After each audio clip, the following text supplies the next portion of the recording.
एक बूढ़ा आदमी अपने बेटे के साथ रहने के लिए गया। कोई तीसरा दिन था कि इसके बेटे और बहू ने नोट किया कि वो खाना खाते वक्त हाथ की कपकपी की वजह से जगह जगह खाना गिरा देता था।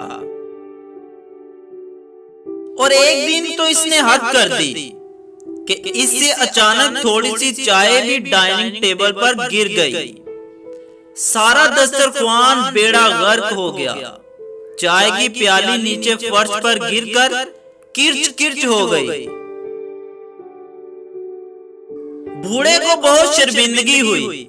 इसके बेटे और बहू ने सोचा कि ऐसे तो रोज रोज गंद मचेगा, क्यों ना अब्बा जी की एक सादा सी लकड़ी की मेज एक कोने में अलहदा लगवा दें।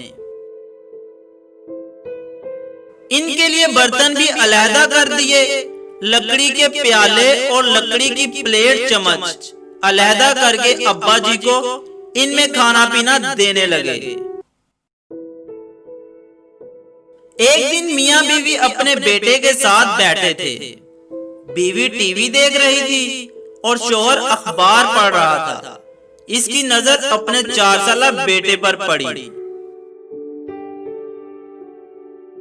इसने बेटे से पूछा, क्या कर रहे हो? बच्चे ने हाथ में लकड़ी के छोटे छोटे टुकड़े जमा कर रखे थे।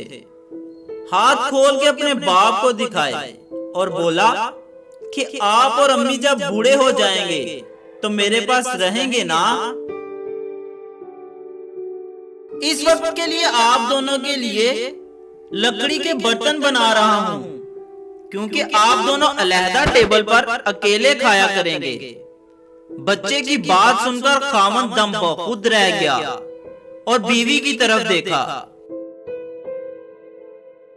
जो टीवी छोड़ छाड़ के बच्चे की बात पर रंजीदा थी।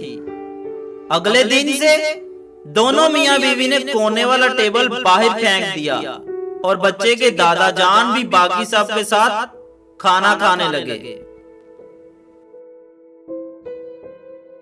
आज भी बुढ़ापे की वजह से इनसे कभी चाय गिरती है तो कभी सालन, मगर इनका बेटा और बहू कोई शिकायत नहीं करते।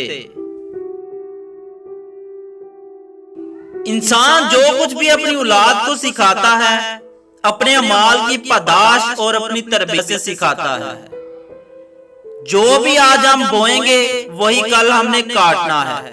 तो अपने रवैये को सबके साथ बेहतर बनाएं, ताकि आप अपनी औलाद के लिए बेहतरीन परवरिश कर सकें।